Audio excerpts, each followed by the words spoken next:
Welcome to this new video. Today we are studying a fluid mechanics problem, and in particular we are looking at the Stokes second problem.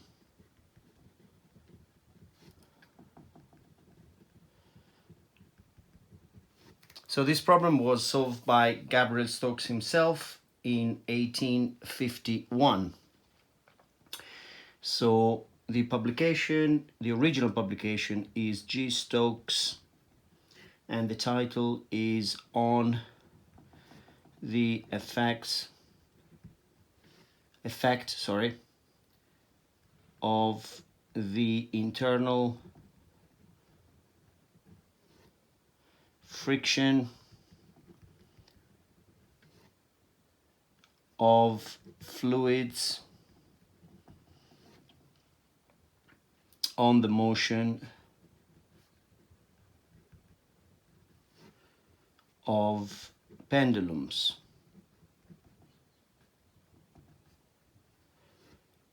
And so 1851, and you can find it in the Cambridge Philosophical Society publications, volume 9, and pages from 8 to 106. So it's a very long document, but if you're interested in the solution itself, that you find it on pages 9 and 10, in particular equation 12. So what you can do, you can go on Google Scholar,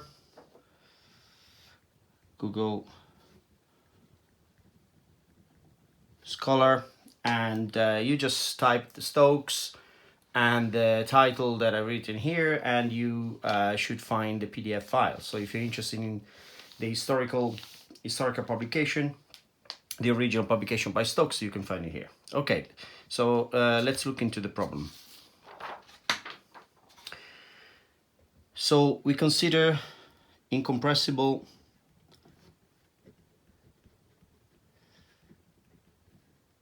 fluid, and this fluid is bounded by a flat wall, and this is actually a smooth wall. Okay, so and it's only bounded by one side, and on top of this wall, so this is a solid surface, on top of this wall we have a fluid here, so still fluid, originally fluid, and the fluid motion on top of the wall is produced by the wall itself. So the wall oscillates, so there is a wall oscillation, and this is in plane, and the oscillation is sinusoidal oscillation. Very good. So we can define a coordinate system, yx, and I should also specify this is a 2D problem. So we specify velocity component u along the x direction and the velocity component v along the wall normal direction. So the wall motion is defined by u at y equals 0 as a function of time t, and this is equal to a certain u bar, which is the maximum velocity of the wall, time cosine 2 pi t time divided by big T, so where big T is the period of the oscillation. So u bar is the magnitude, and T is the period. period of oscillation.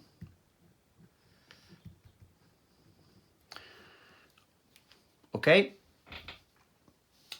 and we also specify that the velocity v at the wall is 0. So there is no fluid penetration in the wall or through the wall. Okay, so this is very clear. We have specified the condition. So what do we want to find? We want to find the velocity field uv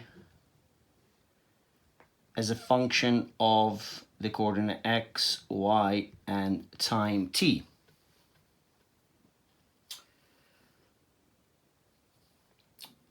Also, we immediately note that the boundary condition don't depend on the coordinate x.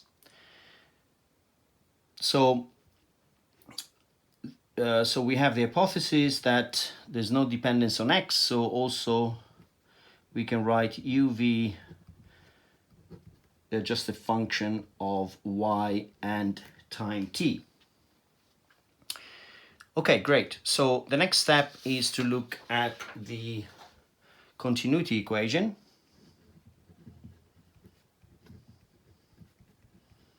Continuity equation. So, of course, that's a conservation of mass in differential form. And so for 2D incompressible,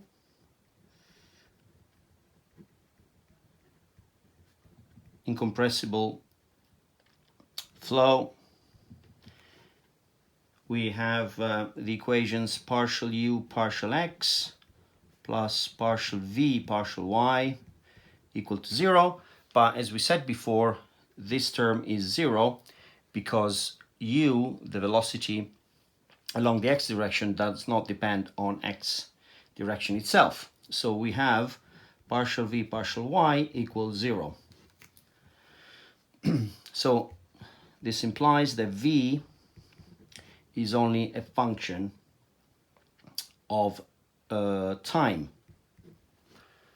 But we also have the boundary condition that v at y equals 0 is 0. So this means that v is 0 for every x, y, and t. So v is identically 0. That's very good. So next step is to look at the x momentum equation. So for an incompressible Newtonian fluid, the x momentum equation of Navier-Stokes is partial u partial t. Let's write in a complete form, and then we can simplify. So we do the problem from first principles, and so we can also have a w, but there's no w. W would be the velocity component in the z direction, but this is a 2D problem. This is 0. This is equal 1 minus rho, where rho is the density, partial p partial x, plus ni, that's kinematic viscosity, partial u partial x, second derivative. Same for second derivative along y. So let's look a bit at these terms. We have an unsteady problem, so this term is definitely there. U does not depend on x, so this term goes to 0. V, we just prove it to be 0, so this disappears. We have no pressure gradient anywhere, so this is also 0. And again, this second derivative of u with respect of x is also 0, because u does not depend on x. So we can rewrite the problem, we can simplify the equations down to partial u partial t equal ni partial u partial y. and the boundary condition y as 0 as a function of time. We rewrite it here for clarity. Cosine of 2 pi t divided by t, big T. And we have the condition that u as y goes to infinity, for every time this is 0. Because at large distance from the wall, there must be no motion. There must be no motion. So this means simply that if you move sufficiently away from the wall, then the fluid does not feel the motion of the wall, the presence of the wall. Okay, so we specify the problem now. So now the next step is to solve it. So what's the next step? We can rewrite the boundary condition of the wall in the following form: y equals 0 for every time. We can write it as u bar, that's the magnitude, times the real part of e I omega t. So here I've introduced the frequency omega as 2 pi divided by the period t. So we're taking the real part, so obviously the real part of e I omega t is the cosine omega t, which is what we wrote before. And so we can write the solution u y of t equal the real part of a certain u tilde y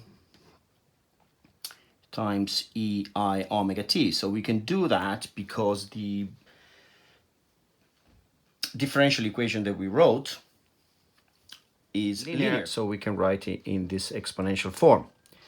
So if we substitute the solution in exponential form into the equation, that's what we have. So we have I omega u tilde equal nu ni second derivative of u tilde with respect of y.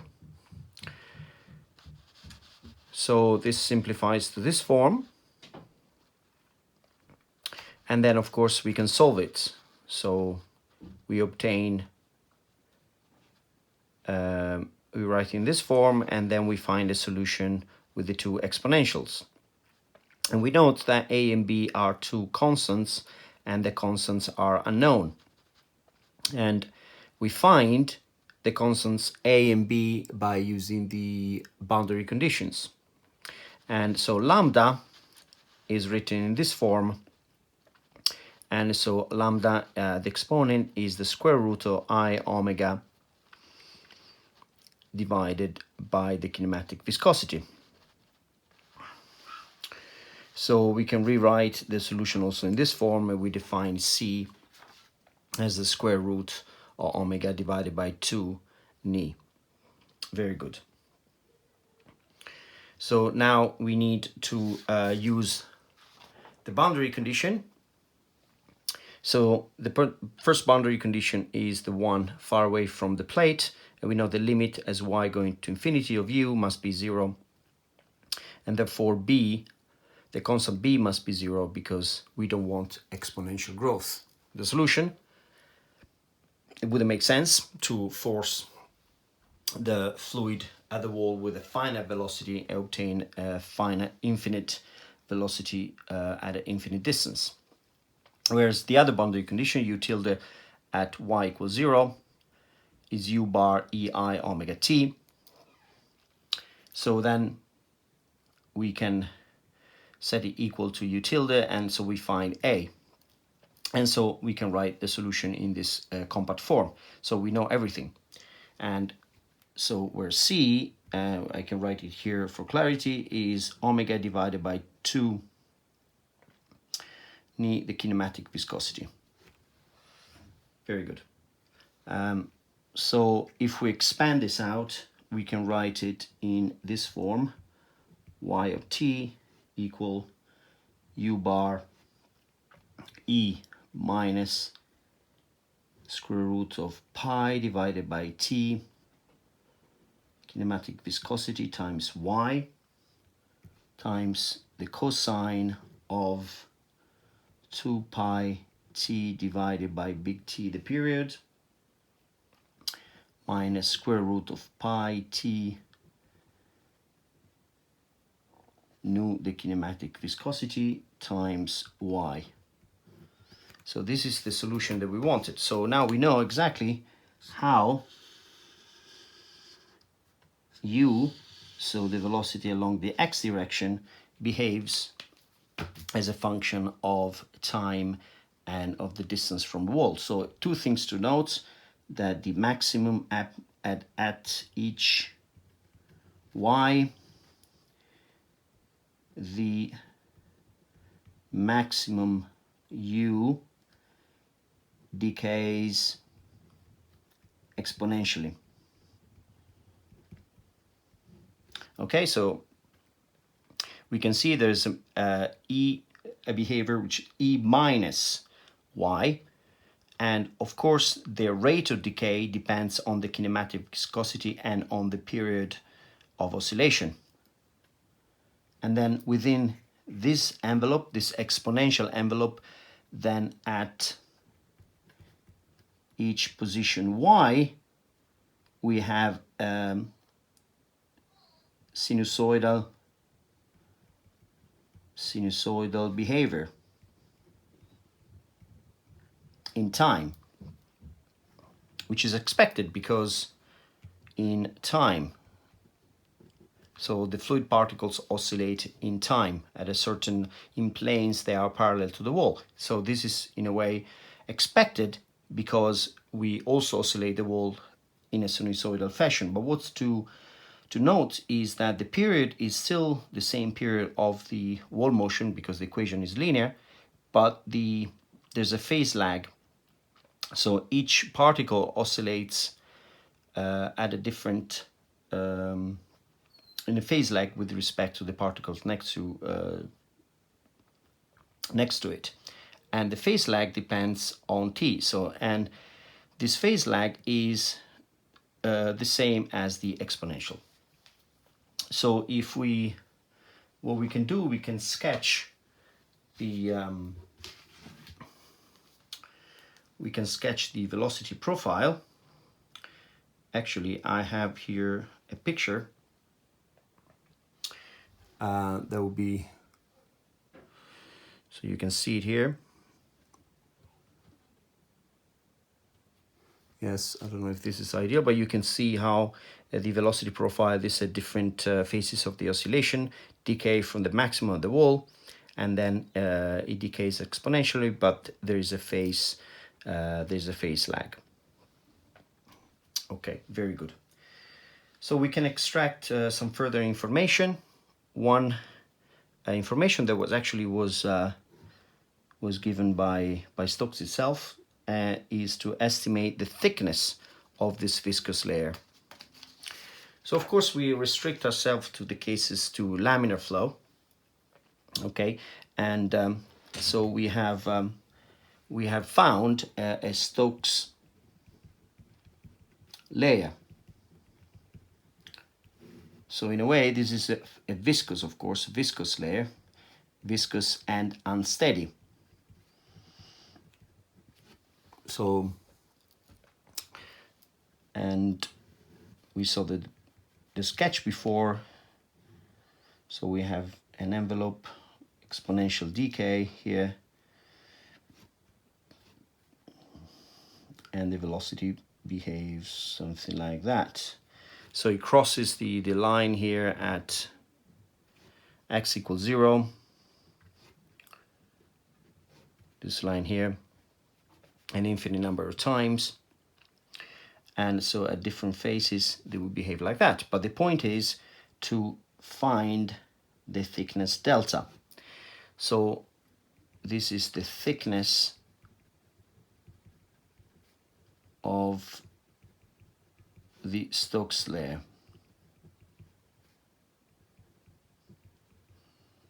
So how far does the momentum diffusion is felt inside the fluid? So if you move away from this distant delta, then the